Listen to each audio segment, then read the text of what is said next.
Hello everyone, this is Paul Feldman, Insurance Newsnet. I'm here with Nate Gemmiti from Ibexis, and we're going to talk about what is it like to start a new brand in the insurance industry and start creating new products, because you created Ibexis, you were involved with the founding of it, and I think it's a fascinating story. Yeah, thanks, Paul.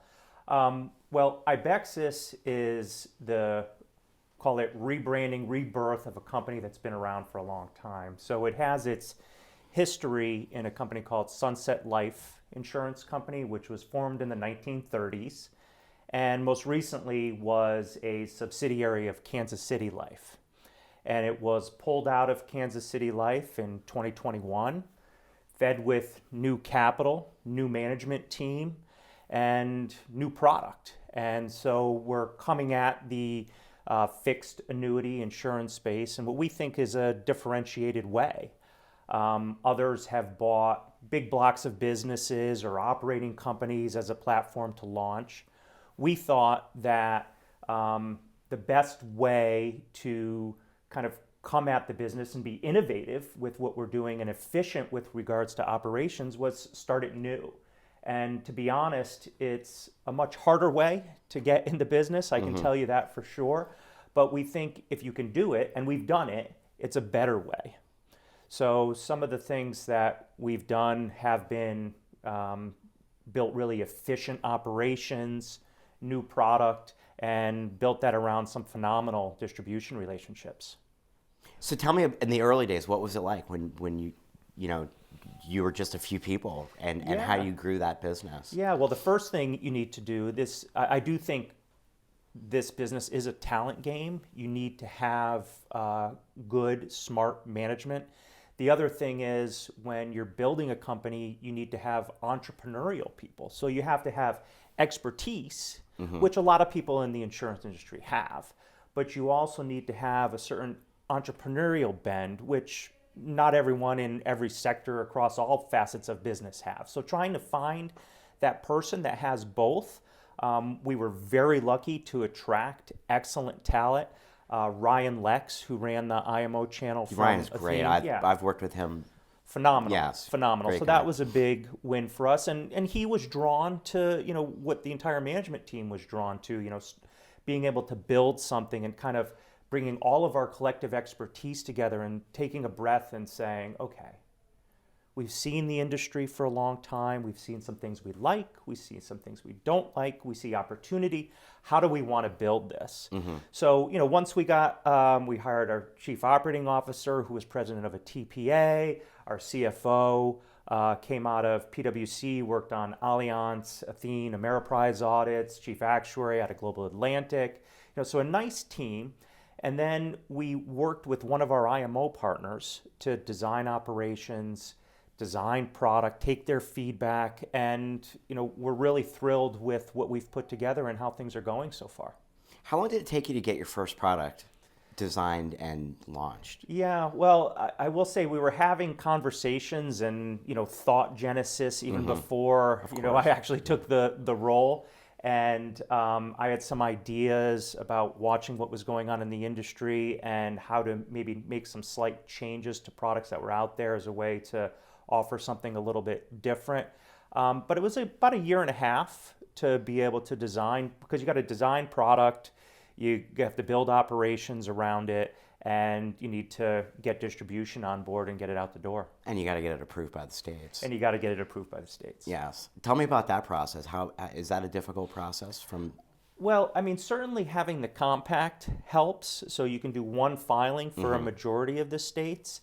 And our products are a little bit more innovative than some others out there. So there was some dialogue back and forth, but I will say the regulators, I thought, were fantastic with regards to the questions they asked were appropriate to give them an understanding of what we were trying to do. I think they liked it because ultimately they approved it and there wasn't any tension there. So I think the regulators did their job, and I think they did a very good job, to be honest.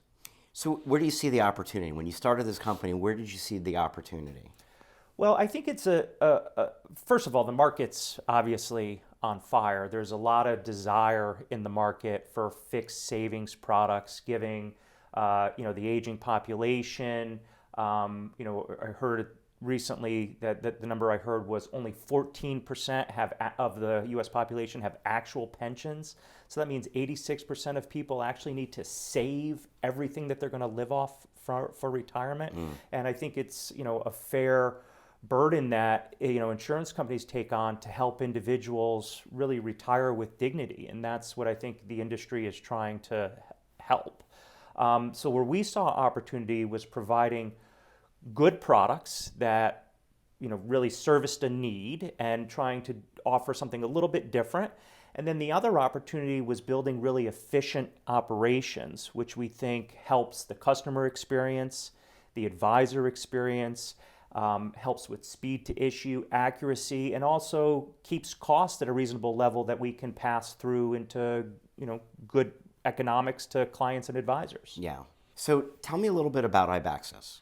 Well, I think the thing that we want people to know is that Ibexis is a new brand. The company's been around for a long time. We have an A- rating from AM Best, which is an excellent rating, Yes. financial strength, and our outlook is stable, so it's good financial security.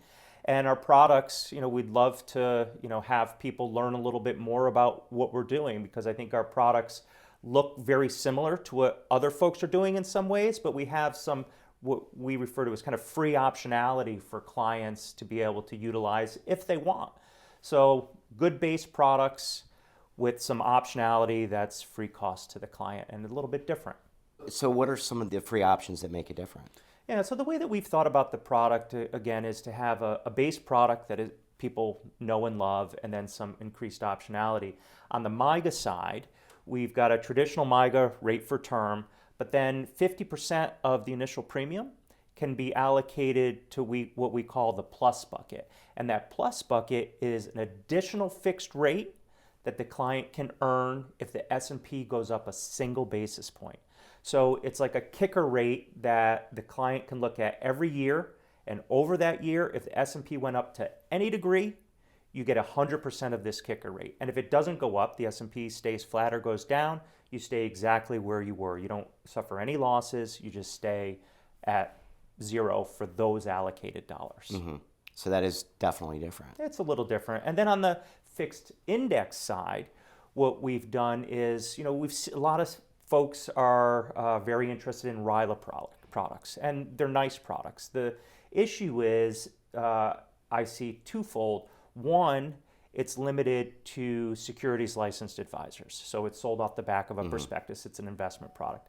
The other is, the reason why it's an investment product is because it's susceptible to losses, so you can lose premium, and that's fine if someone wants that risk. What we've done with regards to our fixed annuity is, at its base, it's a standard accumulation FIA with good indices and good cap rates, par rates. But the functionality that we've added is that once you have gains, you can expose those gains to losses. And because it's only the gains that are exposed to losses, it's still an insurance product. So two things happen there. The first is that insurance-only licensed advisors can sell it. And the other is, what you see when the client's willing to take that risk, is that there's significantly upside cap rates and par rates by moving kind of the bookshelf a little wider with regards to the risk. But you can never lose premium, and it works the same way that any fixed annuity works every year, point to point. And one of the nice things is you can reallocate every year.